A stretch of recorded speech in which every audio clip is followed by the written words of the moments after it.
Good afternoon. Family, friends, elected officials, special guests, residents of Buffalo, thank you and welcome. I want to thank the Buffalo Police Honor Guard, the students from Hutch Tech that gave us our Pledge of Allegiance, Byron Brown, who beautifully sang our national anthem, Reverend James Lewis and Pastor Breck Cockrell, who gave us words of prayer, hope, and inspiration. And thank you, Damar Hamlin, for narrating that powerful video about Buffalo's resilience.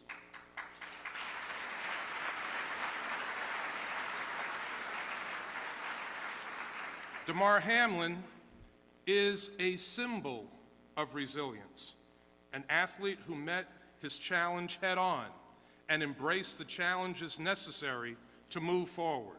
Let's give him another round of applause.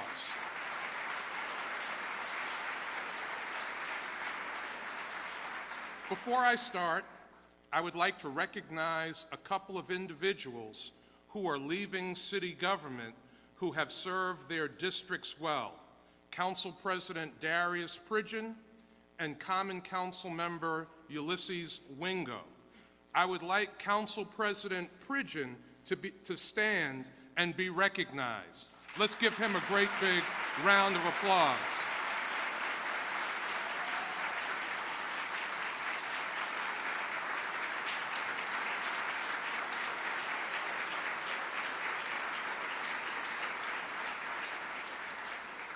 Council President Pridgeon, thank you for your service to the city of Buffalo, your commitment to our community, and I know it will not end just because you are out of office. Let's give him another round of applause.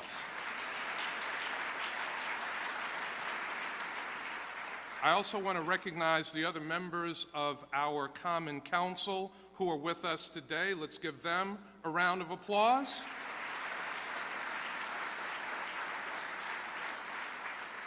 And I thank the city staff, including my commissioners and directors. One more round of applause for them, please.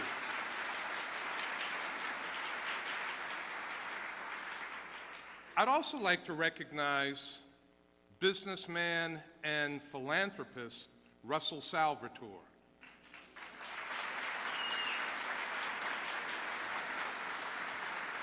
Russell just celebrated his 90th birthday.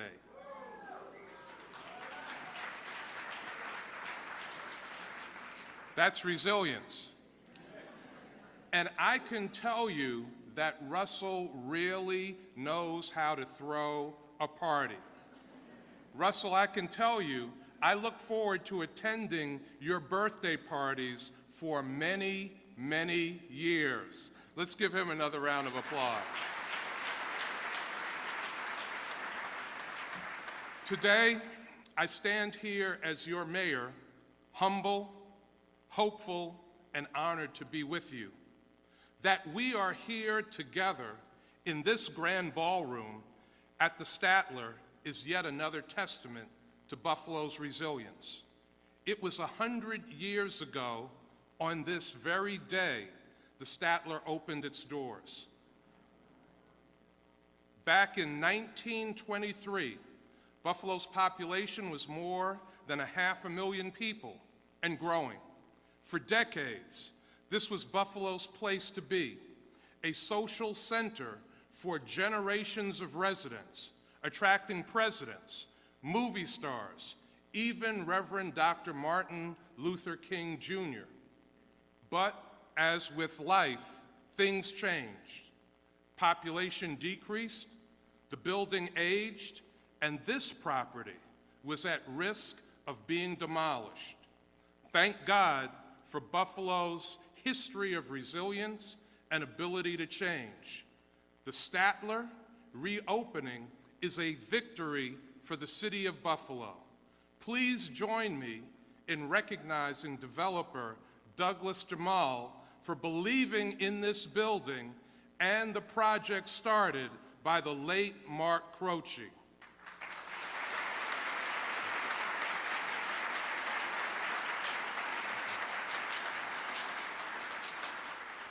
You know, Douglas introduced me once, and he introduced me as Byron Jamal. And I said, Douglas, it's all right. I did have a great father, but you can adopt me if you want to. From challenge to change, we have become stronger because of everything we have faced and the positive changes made. As we were going through the pandemic, the state of our city was improving.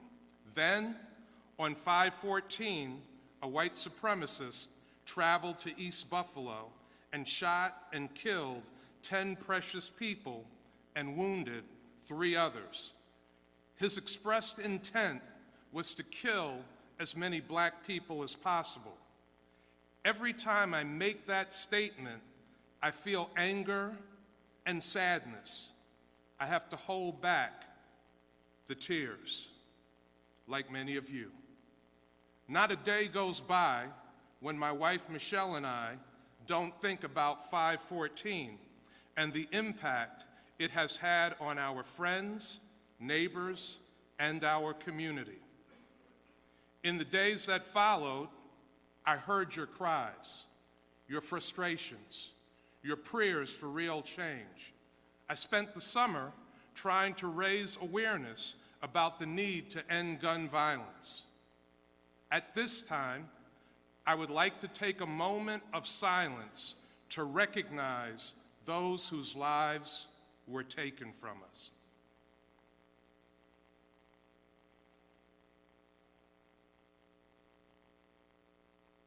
Thank you. Our challenges continued with a historic November snowstorm that claimed the life of City Housing Inspector Mike Muscarella, followed by a once-in-a-generation blizzard that tragically resulted in the deaths of city and county residents. Then, 2023 arrived, bringing with it more challenges. Our grief intensified with the tragic deaths of Buffalo firefighter Jason Arno and city employee Rondasia Belton. Today's State of the City address won't be as usual. It can't be. You need to see the complete picture of where Buffalo stands in the wake of what we've endured and where we're headed. That's why this afternoon my annual speech will focus on investing in our people and will include highlights from 4 different city budgets. These budgets will serve as our financial blueprints for our city's transformation. And today I can say the state of the city of Buffalo is focused and prepared for positive change.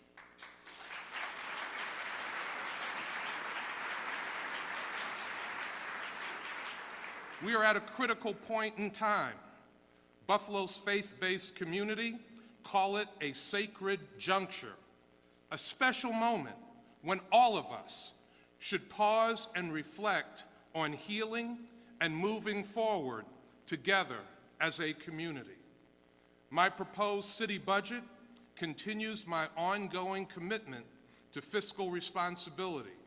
We will continue to make investments in core areas, including affordable housing, public safety, and infrastructure. Most importantly, we are investing in our people and the people who need it most. Today, I'm announcing a historic one-time bill forgiveness program. This program will help thousands of struggling low-income homeowners become current on past due water, sewer, and tax bills.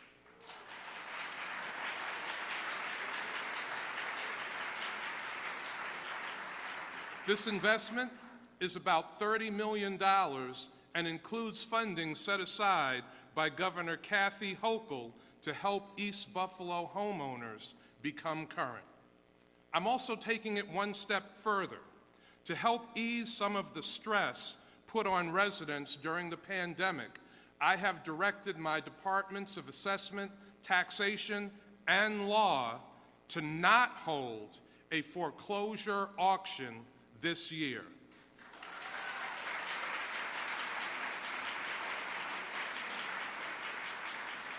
This will give struggling homeowners extra time to recover financially. Our growing city has growing needs. In order to keep up with rising costs, to maintain our ability to provide essential services, my recommended city budget includes a tax increase of 3.8%. For a home assessed at $100,000, you'll be paying an additional $46 a year. I'm also recommending an increase in the garbage user fee between $7 and $22, depending on the size of your tote. The increase we are proposing to the user fee is needed to address higher fuel costs and equipment repairs. This will make our sanitation operations self-sufficient. Even with these increases, we are still lower in cost than other upstate cities and surrounding suburbs. It's important that we have an honest conversation about equity. That is a conversation that is critical to the health of our city and our region. As the region's center, Buffalo is the hub for cultural institutions and destinations such as Shays, Kleinhans, the Albright Knox Goonlock Museum, Key Bank Center, Salin Field, the Museum of Science, the Buffalo History Museum, the Ralph C. Wilson Children's Museum, the Buffalo Zoo, and the Buffalo Naval Park. Buffalo also has the greatest concentration of hospitals, colleges, and county, state, and federal government facilities. Many of these regional assets are enjoyed or utilized more by people living outside the city of Buffalo, and all of them are off the tax rolls. City taxpayers have done their part, supporting these institutions by funding capital improvements to the buildings, maintaining the transportation infrastructure that supports them, and importantly, ensuring public safety. The success of city investment is evident by the growing number of people visiting these great facilities. What Buffalo invests supporting these facilities takes away from what city government can invest in its neighborhoods, many of which were historically disadvantaged by a lack of investment. My administration has been focused on righting these historic wrongs. Our residents, many of whom cannot even afford the region's cultural institutions located in Buffalo, are entitled to the same level of government services enjoyed in neighboring municipalities. It is time for more to be done to assist city taxpayers with these regional assets. We need greater financial equity. Let's support our shared institutions and overcome our region's legacy of underinvesting in Buffalo's neighborhoods. It's time to increase the share of sales tax that Buffalo receives. I'm also calling on the state of New York to change the aid incentives to municipalities program to return to revenue sharing for municipalities. For Buffalo and municipalities across the state, AIM funding has remained flat for the last 12 years. Revenue sharing would provide predictable annual revenue increases for New York State municipalities, particularly upstate municipalities who face extreme financial challenges from rising expenses. The City of Buffalo is doing its part to close the racial wealth gap. City Hall is one of the largest employers in Western New York. In the years since I took office, diversity in our city workforce has increased by 45%. People of color are now over 40% of the city workforce. The City of Buffalo government better reflects the diversity of our city. I have done this government-wide.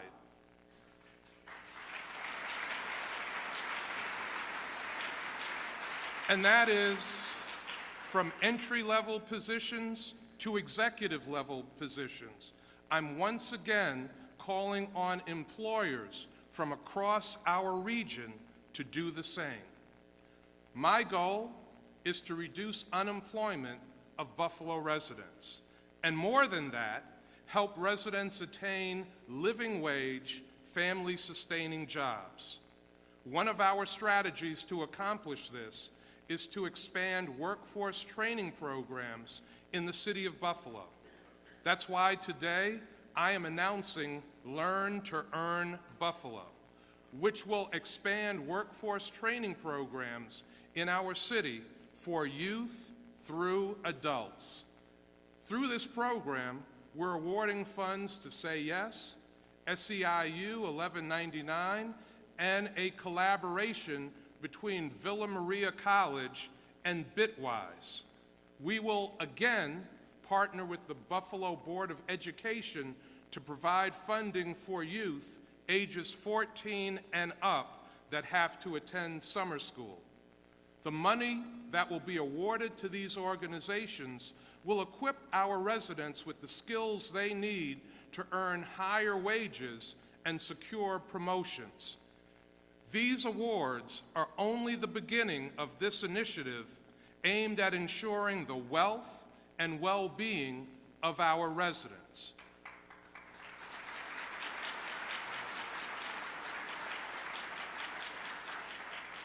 And I want to thank President Joe Biden and our congressional delegation for the federal funds that will make this possible. Another top priority for me is affordable housing.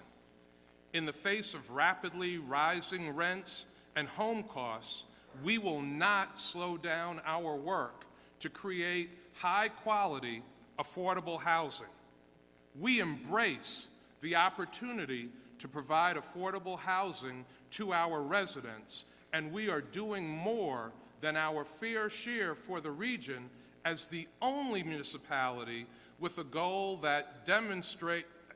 and demonstrated commitment of ensuring that 40% of its housing units are permanently affordable. Since 2006, we have strategically committed $56 million for affordable housing projects that has leveraged $695 million in development. This has resulted in approximately 3,665 new affordable housing units since 2012, and I want to thank our Common Council for their support of these efforts.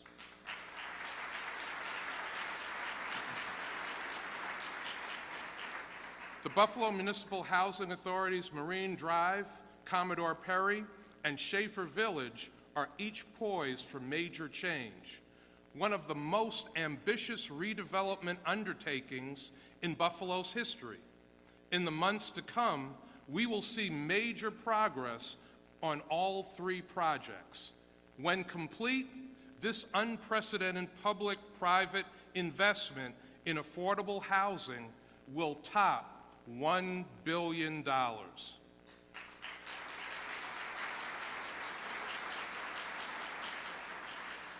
Last year, we saw a high rate of development in East Buffalo and West Buffalo alone. There was over $300 million in investment. In collaboration with minority developers, we are bringing new investment to many East Buffalo neighborhoods, including Jefferson Avenue. I'm also proud to announce a $1 million award to the African American Cultural Center Reconstruction Project. The new building will be an anchor for Buffalo's Black community and a destination that will attract people from across the region.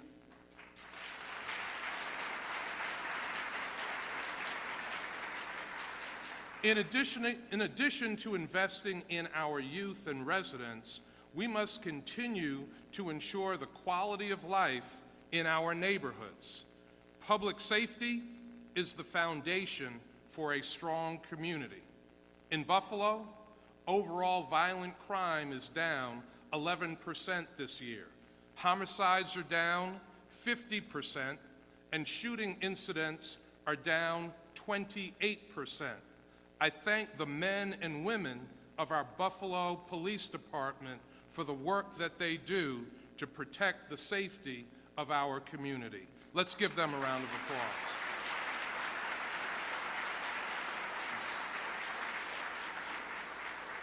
Also, as part of our effort to maintain staffing levels in the Buffalo Police Department, we are currently offering the Buffalo Police Exam. Members of the Buffalo Fire Department are also some of our bravest frontline workers. This year, the city will buy 11 new pieces of equipment, including a ladder truck and a pumper truck for our fire department. We're also adding to our Department of Public Works fleet. This will include 24 pieces of snow fighting equipment and a vehicle rook, which is a tool that can be used to safely move stranded vehicles. We've also earmarked $1 million toward the cost of emergency snow removal contractors.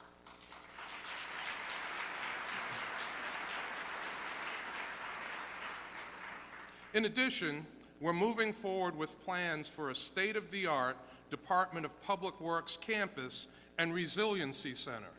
Thank you to Governor Kathy Hochul for her commitment of $10 million, and I would also like to thank our state legislative delegation. Let's give them all a round of applause.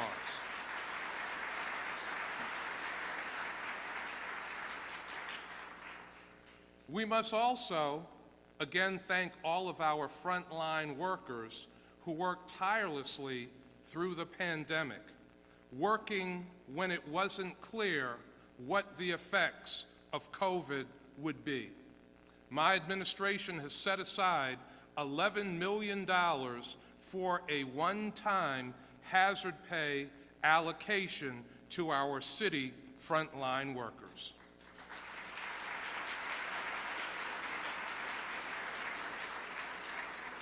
In neighborhoods citywide, we will invest over $12 million to repave streets and almost $8 million on new sidewalks.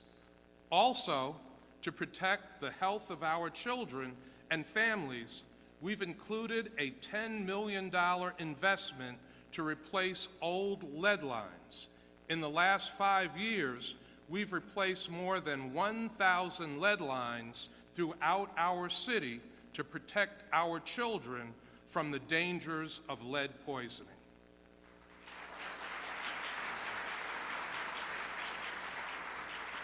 More improvements are heading to city parks and park facilities as well.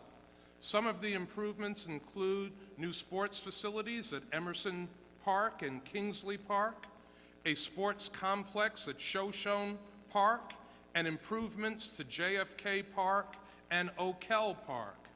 The new investment projects bring my administration's total investment in parks to more than $91 million since 2006.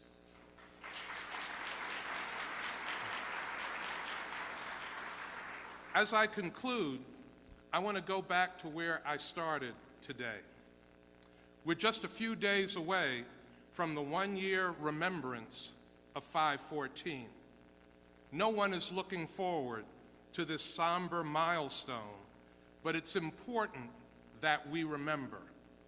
I want to take this moment to thank my partner in government, County Executive Mark Polenkars, for his support and for the resources he provided during that very painful time.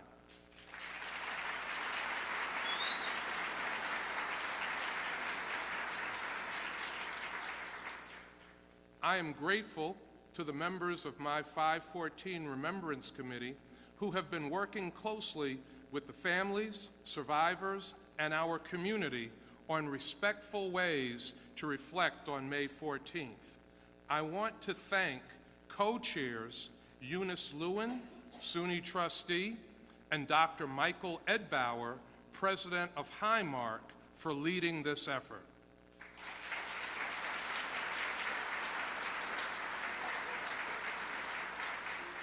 I would like to publicly invite all residents to take part in our panel discussions, community gatherings, and healing services that will begin on Friday, May 12th. You'll find the full schedule of events on the back of your program. From challenge to change, Buffalo is a resilient city. We have much to be proud of, and our greatest asset is our people. Let me use the words of Damar Hamlin when he said, "I've been beating statistics my whole life." Our community has too. This is our time. Let's continue to stand together. Let's continue to fight together. Let's continue to pray together. Let's continue to love together to move our great city, to move our great community forward. Thank you all for your support, your trust, and your partnership. May God bless all of you, and may God bless the great city of Buffalo.